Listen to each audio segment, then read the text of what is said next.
Does music have value? Well, the simple answer is yes, of course it does, Pete. What kind of bonkers, crazy question is that? But it is something that's being debated all across the internet at the moment, mostly because of some statements made by someone who maybe runs one of the largest streaming platforms in the world. So, in this week's Studio Live Today podcast, we're going to talk about it. Hi, my name is Pete. This is the Studio Live Today podcast, where my goal is to help you create, record, and release your best music. And clearly, as someone who commits and dedicates and devotes all of my time to helping others create, record, and release music, I definitely think that music has value. I see the effort, the blood, sweat, tears, and let's be honest, cold hard cash that you folks actually put into your music creation. And is it all about that? Well, no. Yes, creative expression. And is it cheaper and easier to create music in 2024 than pretty much any other time in history? Yes, it is. Does that mean it lacks value? I don't believe so. And I've got a pretty good feeling that most of you are on that side as well. However, I would love to get your feedback. If you've got your own opinions, your own thoughts, your own views, drop them down in the comments of this video. Or if you're listening on the audio version, hit me up, pete@studiolivetoday.com. Always love to get your emails when they are well thought out. And sometimes I'm wrong. I know, crazy, right? But sometimes my opinions aren't always the exact facts. And I'm going to put that out here on Front Street. I'm not an expert. These are my opinions on this situation and on the value of music. I understand that capitalism exists too. As much as, I call myself a lefty hippie from time to time, I agree that we live in a capitalist society, and I have no qualms about the fact that people should be able to make good money from good work and good ideas and good decision making. But is that really the reason why this is all existing, or is it that some people are pushing it so far because they want to have all the money and all of the power and all of the success, and they want to leave others behind, or maybe even step on others on the way there? I also understand that we're talking here about millionaires and billionaires, and saying that billionaires are disconnected from the real people and from the real things going on in the world and society. It's like shooting fish in a barrel, isn't it? It's not a hard statement to make. So I'm going to put all that out here on Front Street so that when we talk about these topics, you realize that I get it. I understand the reality of the situation. Doesn't mean we can't have a good and robust discussion about this here today. So, where did this all come from? Well, it's been kind of building over time. We've had lots of changes in streaming and in streaming payments. All the different streaming platforms have made changes over time, including the one that we're mostly focused on here today. And that's resulted in a fair bit of angst in the creator community, especially those of us that are not making a living from our music creation. And we'll talk about that because it's an interesting one. Making a living in music is not what it used to be. And that's where I think a lot of these folks at the high end, they're still living in the past. They're living in a world where the only way to make a living in music is by selling your music in that capitalist society. And yes, that's still a component, but there's a lot more to it than that. So we're going to go through 5 points here. We're going to start with point number 1, and this is the thing that everyone's talking about. So let's cut to the chase. Let's open the wound here. The Daniel Ek from Spotify, CEO of Spotify, had a tweet recently, an X, a smush, a post. I don't even know what you call these things anymore. Anyone still on X? I'm thinking of going back. I left X for reasons, and a lot of people are telling me, hey, don't worry about that, just come back because there's still cool people there. Let me know if you're still on the tweeter. So there was a tweet, and it garnered a lot of attention, and the sentence that people didn't love was this one: today, with the cost of creating content being close to zero, people can share an incredible amount of content. Now, if you take that statement, when I first read this, I didn't actually hit the wall and suddenly get angry. When I read the rest of it, I got very confused, but that's not actually the part of it that made me feel particularly bad. But some people interpreted that as it costs nothing to make music, therefore it has no value. Therefore, it's valueless. Therefore, we don't have to worry about, if someone can just crank out 1,000 songs in a month and then just throw them all up on, let's say, Spotify and expect to get paid royalties because they're going to earn like 5 cents per song. So they're going to earn this little tiny amount, but they're just going to go and play the numbers game, then that's not valuable. Yeah, that's what some people took offense to, because if, like me, instead of doing that sort of thing, you maybe do something like Songtember that we do around here, where in the month of September we create, record, and release an entire song in a month. You know how much work goes into that. So I spend probably up to 40, 50 hours with the songwriting, the recording, and the mixing and the mastering, and then the releasing of that song, not to mention the cost of the gear, the guitars, the microphones, the audio interfaces. That all adds up, and it does have a cost, not to mention the fact that my time is actually valuable. I know, who would have thunk it, that time is valuable? And whether you want to call it a hobby and be patronizing like that, or say that you're a professional musician because guess what? As soon as you make 1 cent from an endeavor, you are now a professional. At least that's what the tax office tells me. I'm a professional.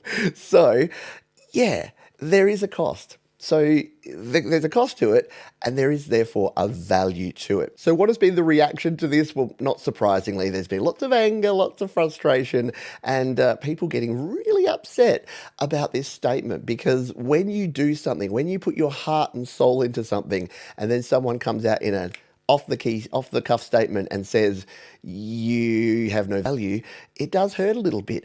Now, did this statement really mean what it sounded like it meant? I'm going to play devil's advocate for just a couple of seconds and say maybe not, because I say similar sorts of things. Not that kind of directly. I would word things a little bit better. But I have often said this, that in the digital world, it's not like the analog world where you have to pay for studio time, where you have to spend money to buy actual physical tape to record things. We do have the ability. I say it's like a video game. You've got unlimited retries. You can just keep hitting that credit button and just keep trying and trying and trying again, because we can sit in our audio caves, we can load up GarageBand on our iPads or Logic Pro on our Macs or whatever you're using, and we can just create and record and release, create, record, release. So there's many advantages. And if I had to try and find a defense for this, I would say that, yes, if you worded this in a different way, let's just say you said, I understand that creators still spend tireless amounts of effort and have to spend money to get their home studios set up, but the benefit, the joy of music creation in 2024 is that everyone gets to do it. The barrier of entry is lowered and everyone gets to create music, because it doesn't cost a fortune. You don't have to be a millionaire or billionaire. You don't have to go into a significant amount of debt just to record that first album, that first demo. You can actually just do it. And it's actually really democratized the music creation. And on the flip side, I fear that that democratization is kind of being put into jeopardy by some of these decisions that have happened in recent times. I'll move on to the second part of the tweet from Daniel in a moment. And again, please, reiterating, these are all my own personal opinions and thoughts based on what I've just been pondering on for the last few days after this.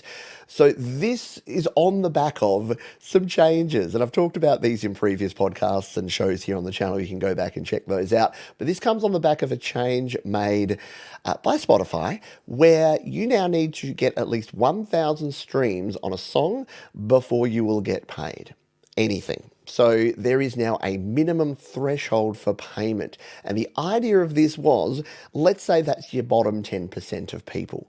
The argument of this one was that the 90% of people that are making a living, making significant money from their music, they're not making enough. So why don't we take this 10% from the bottom and then put that into that 90%. It's going to mean that your working musicians are going to make a little bit more. And then those that are just taking the piss by putting your piddly little home recordings out there, obviously I'm doing all of that in quotations, that they don't need to get paid anything. So someone like me, I've released an album, I've released 4 EPs, I've released a bunch of singles, and most of those, well, no, let me rephrase that. All of those do not get 1,000 views a month each. at all. Most of them get 50 listens or 100 listens on a song in a month, and I'm pretty happy. So to have a threshold of 1,000, I now went from making, admittedly, not much on Spotify. I might make $5 or $10 a month, and now I make zero. And that $5 or $10 now instead gets reinvested and sent off to those higher level creators that are getting more streams. Now, is that a fair way to do it? Not necessarily. Are they allowed to because they're a private company? Yeah. Just like you're allowed to choose which private companies you use and invest in and care about, private companies are allowed to pretty much do what they want as long as it's in their terms of services, and as long as you agree to that. Guess what? You're SOL, which, as we know, means sort of out of luck. So I think if this statement was made by someone whose company had shown that they were really on board, that they were really there with creators, that they understood how the creator economy in 2024 worked, then it wouldn't be taken the same way.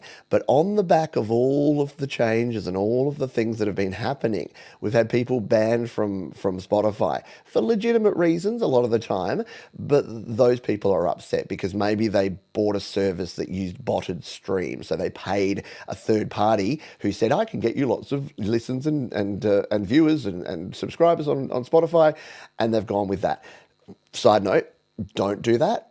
If anyone promises you X number of followers or X number of subscribers or streams or views, they're usually using bots, which means automated services that will just play and record views or listens, or they're using very underpaid workers in developing countries. Either way, it's not good. It's not within the terms of service. If you get caught, you will get banned. There you go. You've been warned. Sub for sub doesn't work either. While I'm ruining everyone's day. So, on the back of that, this statement then had a little bit more power because creators, especially creators like me and people in this community, we're already a little bit sensitive because we've already been told over and over again how little we're valued. And unlike when we first sort of came in the streaming world kind of made things this even playing field. You didn't have to produce CDs. You didn't have to be able to afford to make physical media. Anyone could participate. And now they've said, there's your cutoff point. All of you people below there can no longer participate. And once again, this is one streaming platform, and we'll get to that. We'll talk about the fact that this is but one streaming platform out of a lot of different streaming platforms. Let's move on and talk about the second half of this tweet, which I think is a little bit more disturbing, if I'm honest. And it talked about stoicism. So I won't read the specifics. You can go and look it up yourself if you like. But Daniel said, I'm really interested. I think that I'm re-exploring the idea of stoicism. And if you're not familiar with the term stoicism, let me lay it down here for you. So stoicism is the endurance of pain or hardship without the display of feelings and without complaints. Just going to pause for a moment there. The endurance of pain or hardship without the display of feelings and without complaint. So if you are stoic, it's the old stiff upper lip. It's the one does not show one's emotions. One just simply swallows their emotions and buries their feelings deep down inside until one has a nervous breakdown and explode. No, until, yes, you know what I mean, right? This is that whole, it's a bunch of squibs. Everyone's soft, these bleeding hearts. Everyone all these woke people just need to, back in my day, you understand, right? You know, you've heard this. You've heard it over and over again. I wrote a song called Your Opinion, just exactly about these people that just keep expressing their opinion as if it's fact over and over again and say things like, the good old days, back when people were tough. We didn't have mental health in our days. It's like, no, you did. You just didn't treat it. You treated it with violence and alcohol and drugs. Anyway, we're getting off track. So stoicism and the other side. So I think what Daniel was talking more about is this one, which is it's an ancient Greek school. This is from the dictionary, by the way. This is from is it Webster's, I think I got it from. An ancient Greek school of philosophy founded in Athens. That's bad grammar. By Zeno of Citium. The school of thought that virtue, the highest good, is based on knowledge. Knowledge. The wise live in harmony with the divine reason, also identified with fate and providence, that governs nature, and are indifferent to the vicissitudes of fortune and to pleasure and pain. So don't worry about pleasure, don't worry about pain, definitely don't worry about fortune. Just go about your business being stoic and just do your best. I don't get it. I don't understand. Is this saying that is this a billionaire saying, I wish people would stop complaining and just let me get on and do my thing? Stop worrying about being happy, stop worrying about being sad, stop worrying about anything. Just let me do my thing and leave me alone. I don't know. That's kind of what I read it as. But yeah, do you think Stoic? And look, maybe I agree with this at one point in my life. I was raised in the 80s, right? In the 80s, children are to be seen, not heard. Well, that was more like the 50s. But yeah, we came off the back of that. Like our folks, if you're in my age bracket, your parents were baby boomers and their parents were part of the greatest generation, and they were definitely told, be seen, be not heard. Children were a second class citizen. And I think this whole idea of Stoicism kind of points back to that. It kind of points back to, authoritarianism, maybe close to fascism in some ways. It's like if you keep the people downtrodden, where you're saying, guess what? You can complain. What is it? Without the display of feelings and without complaint. Could you please stop showing your feelings? Could you please stop complaining and just get on and do your thing? And I don't know, to me, I know we're going off the whole music thing here, but I think it's relevant. And I know I said I wouldn't sort of ponder on the psychology and the psychiatry of millionaires and billionaires and their connection or lack thereof to the real world and real people. But yeah, it kind of reminds me of the whole effective altruism, the greater good thing. These people that are like, yeah, I know there's people starving right now, but we kind of need to develop a rocket ship so we can all blast off to another planet and live there instead. You know what I mean? That's where we should be spending our billions. So yeah, it worries me. It worries me that this is the direction, and unfortunately. Again, I told you there'd be sort of lefty hippie stuff. Unfortunately, the reason that this keeps happening is that these companies, startups, get bought by companies. Companies get funded by hedge funds and by investors and by venture capitalists, and they all just want line go up. Don't care about anything else, line go up. So regardless of what that does to creators or customers, line go up. And that's really what we're talking about here. This is a business lecture disguised as a music podcast right now, because that's where we're at. And you can get angry and frustrated by it, and I do sometimes as well, but it's the reality of the situation we're in. See, I'm clearly not a professional. I can't even not bump my microphone in the middle of a podcast. So let's get on to the whole value proposition again here, because there's something interesting. There was a report put out by Spotify. If it sounds like I'm picking on Spotify specifically, it's because I kind of am, because they seem to be the most outspoken. We're not hearing from Deezer on this. We're not hearing from Tidal. Apple Music are pretty quiet. Where's YouTube Music at? What's their view on this? Not really doing anything. They're just plodding along. Spotify seem to be saying the most things. So Spotify had a report, and here's a quote from that report. As a point of comparison, FIFA estimated that there are hundreds of millions of people who self-identify as footballers, but 128,694 people are actually getting paid any amount of money from it. Okay, just think about that for a sec. So they're comparing professional football with professional music.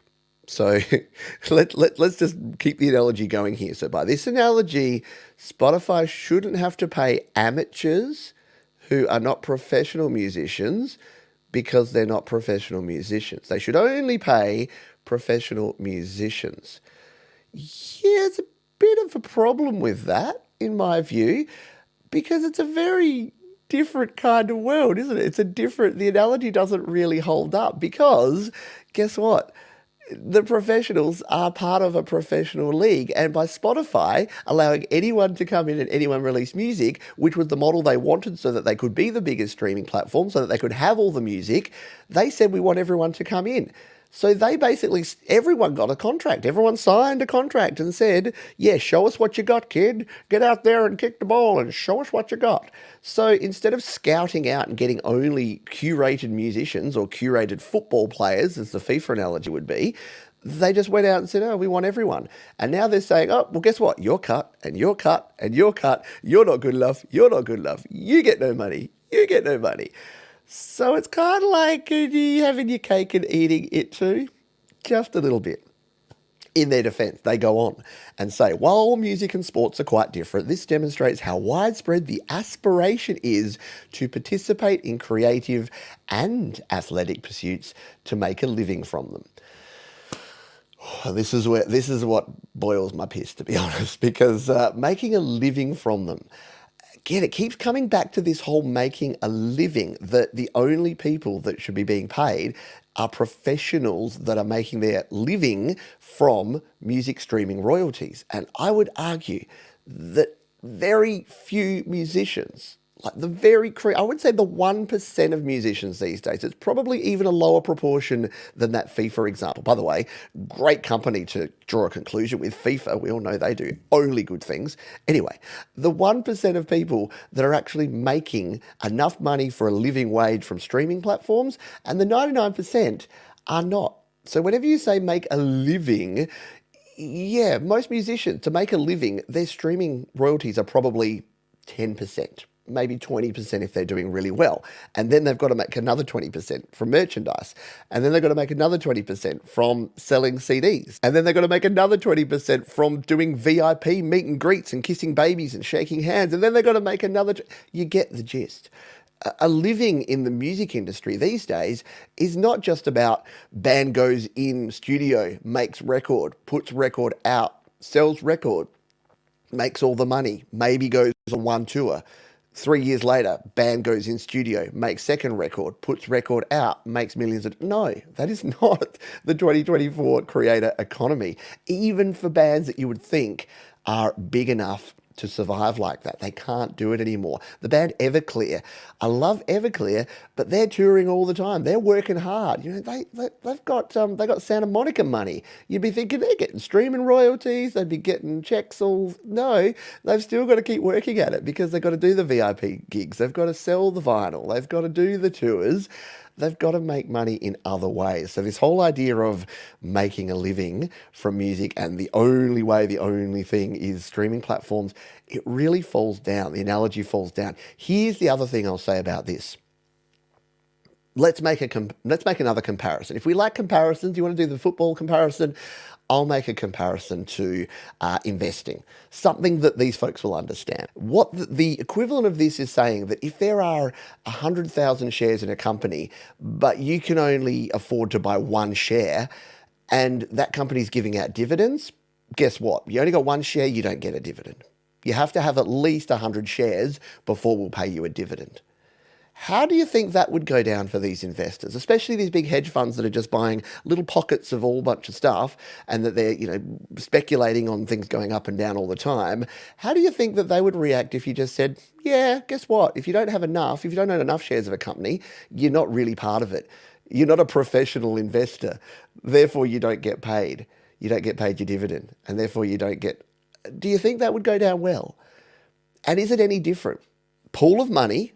Yep. Okay, so company makes profit, says we're going to pay out dividends to investors, pool of money, you divide it up evenly based on how many shares people own.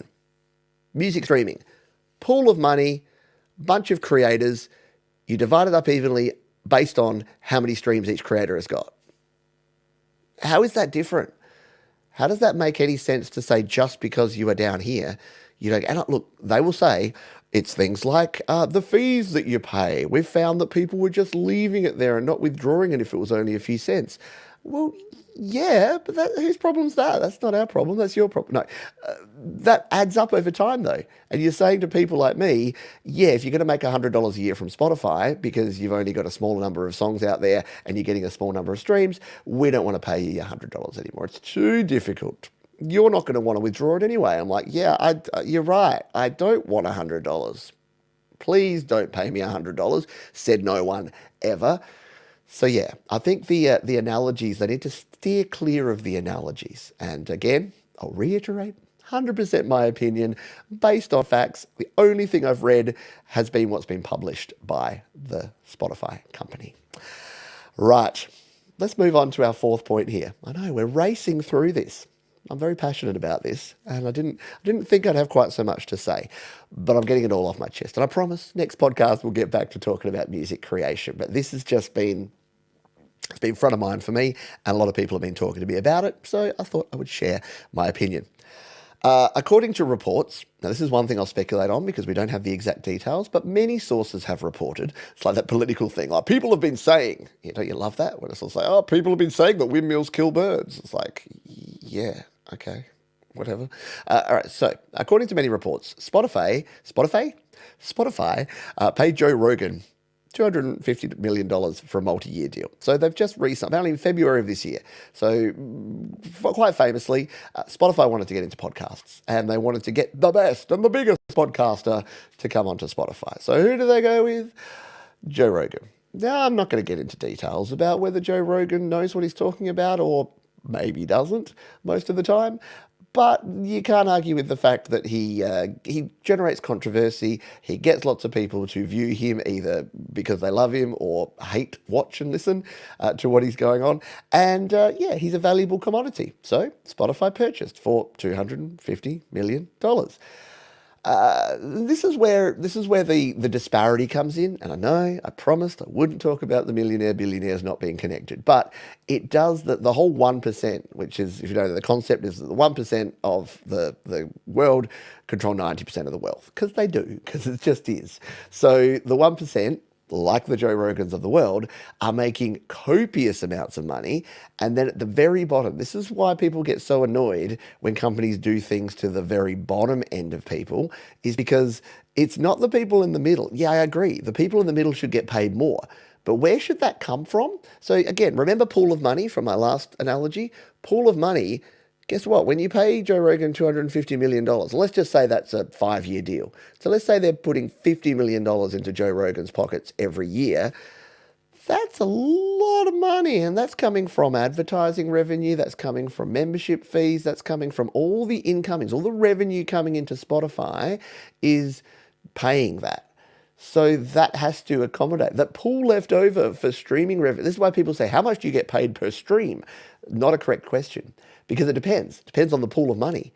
And if Spotify are making no money, if they've overpaid, a bunch of podcasters and not actually getting enough return out of that, they're going to have even less money to pay out to creators. So that kind of puts these sort of comments. And again, when you see statements like costs virtually zero, and it's like, well, apparently it doesn't. Apparently it's valuable enough for you because you've paid $250 million for a podcast.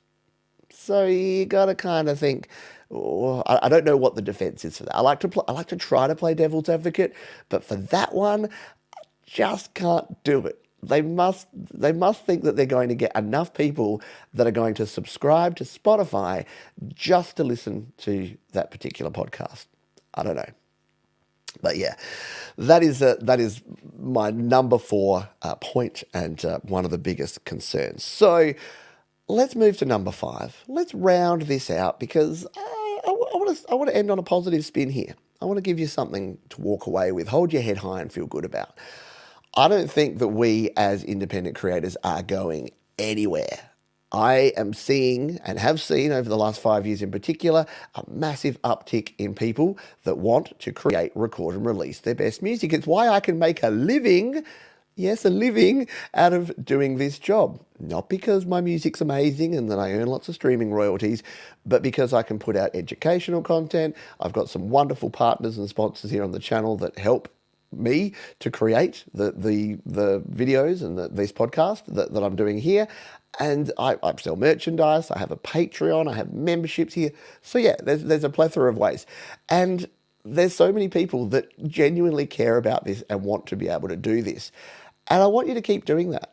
Don't let this. See, the biggest shame that I see is people who, it's usually that they're given feedback by someone that they trust, that they shouldn't, that says, you shouldn't create music, your music is crap, stop making music. And they walk away from music creation. And I think that's really sad because that's less music in the world.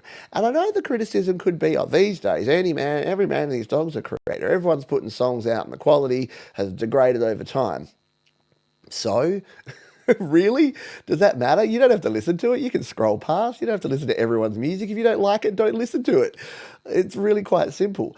But does that mean that someone that's starting out that may be awesome and may be creating amazing music, or just maybe connecting to a small group of people with their music, or may want to feel that thrill the first time that you put your music out there and you see it between Foo Fighters and Muse and you're like, there's me. That's all the good stuff. And that's the stuff that I think is going to continue happening. I'll say another thing, Bandcamp. There are other ways. There's a heap of different ways that you can actually, again, monetize, but also just interact with other people with your music. Bandcamp is going from strength to strength. We've got things like BandLab, which is an amazing community of people.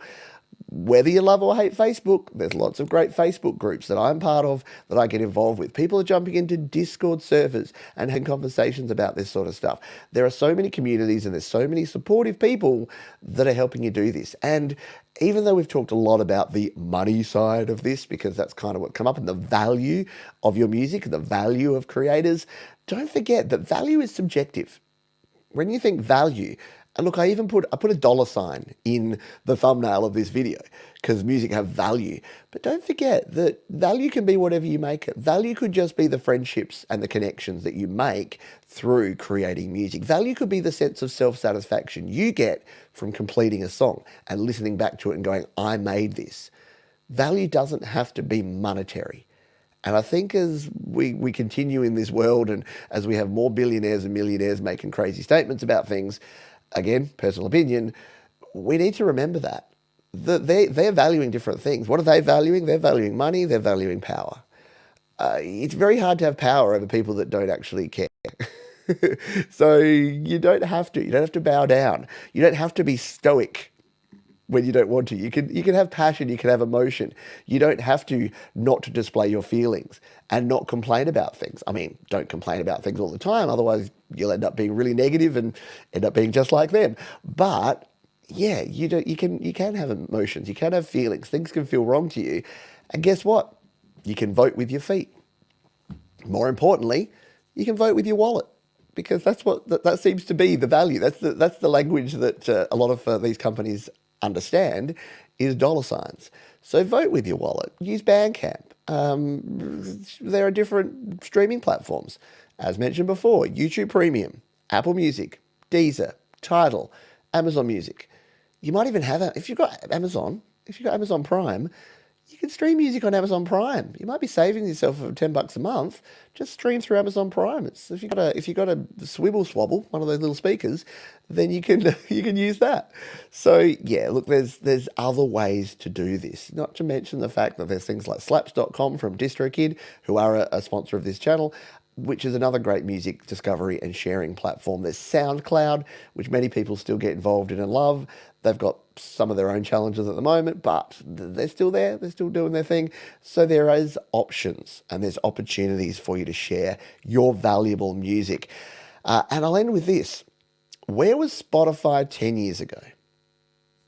Where will Spotify be in 10 years? The answer to the 10 years ago one is it didn't exist. What will the answer be in 10 years? We don't know. And that's the thing. Where did Facebook come from? Where is it going? Where did TikTok come from? Where is it going? Where did Friendster and MySpace come from? Where did they go? See what I'm saying? Yeah, nothing is forever. So yes, be passionate, care, think yourself, have your own opinions, your own thoughts, your own feelings. You don't have to be stoic about it. You can actually have your own feelings. You can get a bit sad. You can get a bit angry. But then, once you've done all that, get back to creating music. And if you want to learn how to create, record, and release your best music, you're in the right place. You're in the right community and the right company here, because that is my goal. That is my passion here is to help you create, record, and release your best music. And whatever you do with it, whether you make $1 million or one or none, it really doesn't matter, because everyone's value proposition is different, and just do it for the reasons that are right for you.